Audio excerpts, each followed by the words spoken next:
Welcome, Amakhosi Network. Welcome to the channel. Today, we're going to be chatting about the starting lineup for Kaizer Chiefs versus Cape Town City. This is going to be a very important game for us because we know what this last few months is about for Kaizer Chiefs.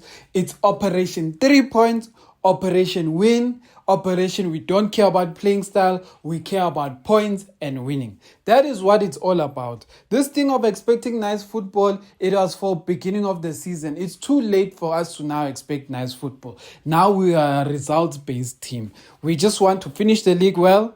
We want to possibly win the Nedbank Cup, even though, like for a lot of you know, I am already good with the semi-final. It was my expectation. But if we can win it, we can win it. But that's what I want. I want a good finish to the PSL. But before we get into that, please like, comment, and subscribe. Subscribe. Look, I want to say this to those who have been watching this channel for a long time, is that I want to make the channel better for everyone and everyone to enjoy.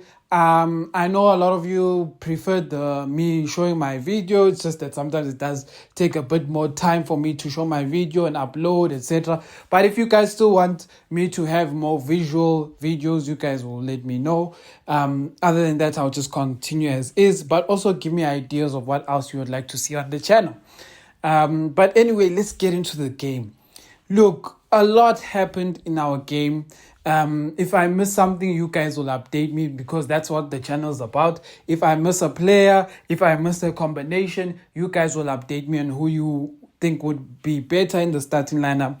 But I will say this.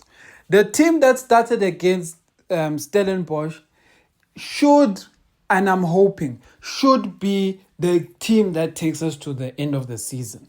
And that's what I'm hoping for. Because the team that we had, I think, was good. There are one or two exceptions that we can note. But other than that, the team is playing well. The one that will maybe be interesting to see, okay, we'll chat about them. But it will probably be the situation of Modi and the situation of Nkosi Ngob. Whether he continues to play. He's already got some minutes under his belt there. And he had a decent game. Or whether Nabi wants to start seeing Castillo, who is apparently training but is not fully match fit. But so for me, at this point, I would start Ngobo and then bring Castillo in the second half just to give him minutes. But anyway, let's get into this. Left goalkeeper. If Ubvuma still is good to go for the game, then I'd rather have Ubvuma in the polls, even though I'm not really happy with his performances. But yeah, but other than that, maybe it will be Ntwari to be safe.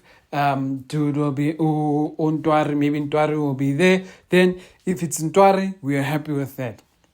There are some people who want to see Molefe, the young goalkeeper. The biggest thing I have about Molefe is that when is Bontle Molefe going to get a chance? We've seen all of them, but we haven't seen him. I'm not saying he's good. I'm not saying he should even start. But I'm saying if you have played all your goalkeepers except for one, when will that one get a chance? Because the guy is not like he's young anymore. So Abo, E2 and everyone, they all had to be given a chance at some point. So maybe that's a question we should start asking ourselves. Dove should start at left back. Then Miguel and Msimango, unless Dotley is back. Maybe Nabi would like to see how Dotley plays with Msimango. But maybe it's best, that will be the interesting one also for Nabi, is whether he keeps the players who have played with us in the past two games, which will be Miguel and Msimango, since Dotley is still being assessed. So maybe it will be best that they just keep the players who are most good, like most fit in that position. So I'm still happy with Miguel and Msimango. Msimango has been good, putting in a good shift. So I'm happy for the boy. It was just, and you know what? Sometimes, guys, it's not about bragging, but it's knowing the quality of your players.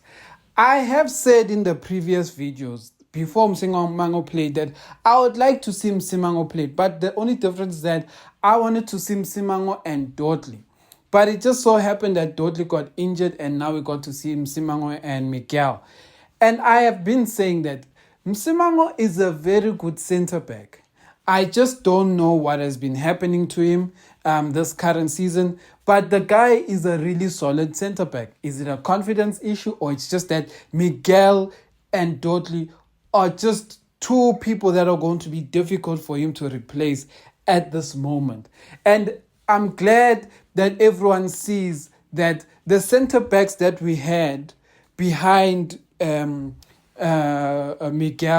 and Dudley, which was Ditlokwe and Msimango, they were doing decent jobs when they came in. So it was not to say they were bad. It's just that there were two people who were better than them in that moment. So I'm happy for Msimango. Right back, it will probably still be like above Frosler. I still want to see Solomons. That's just me. I'm speaking for myself.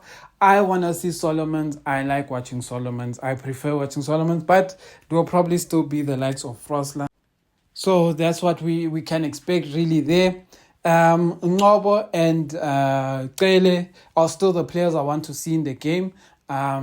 Maybe give them another run. Ngobo looked like he was positioning himself well as a defense center mid.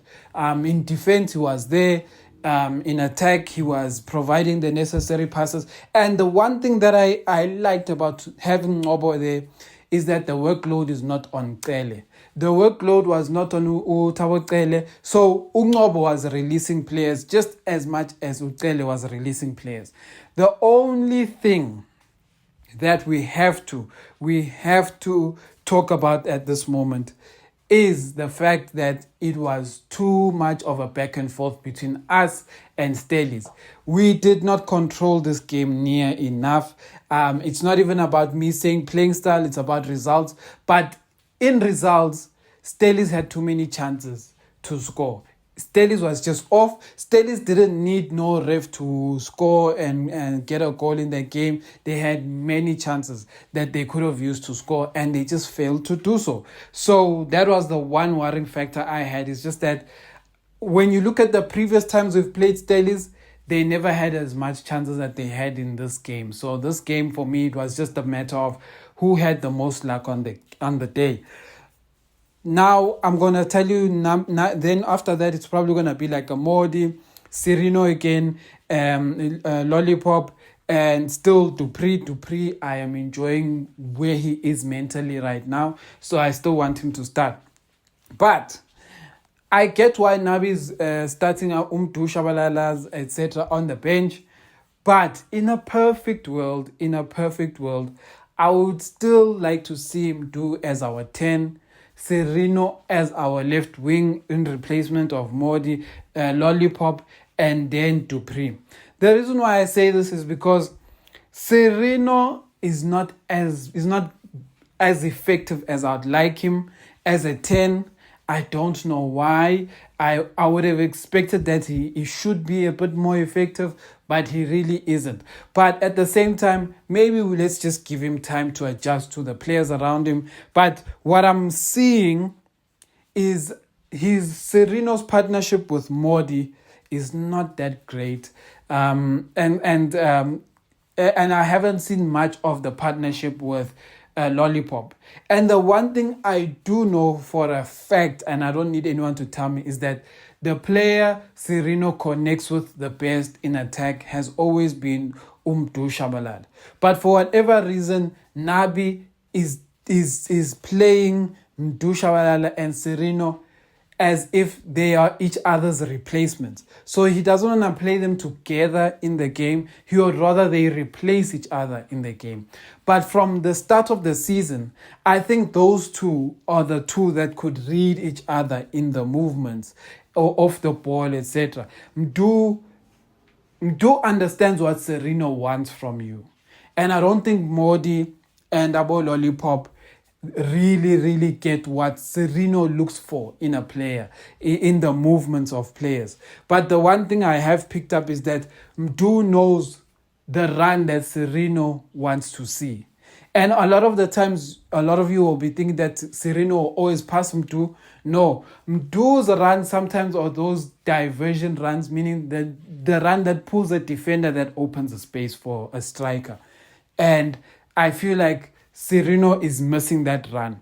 And especially he's missing it because he's playing as the 10. So a lot of the times he finds himself having to be the creator as a 10 instead of the person watching the off the ball runs, which I feel like he finds it a bit easier to do on the left. On the left, he can find the off the ball runs from the number 10 or the striker. But when he's playing as a 10, it's like he can't really get that chemistry with Modi and Lilepo.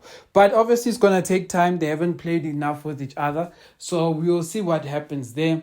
But other than that, that's the starting lineup I think Nabi should go with. And I think that's the starting lineup we can beat Cape Town City with. The only factor of Cape Town City is Cape Town City has been poor the past few games, and that's the only factor that they can have to get a result against Chiefs, is the fact that they've been poor. You know, when a team continues to be poor, it's easy then to be motivated to play Chiefs, because players like Tulani Sirero and Emile Vitboy, these players need a big game. Rhodes needs a big game. Darwin Gonzalez, these guys need a big win. And these are oftentimes the wins they want, because these ones boost the confidence. So for me, I feel like we cannot let Cape Town City take another 3 points from us. We have to beat them. Amakhosi.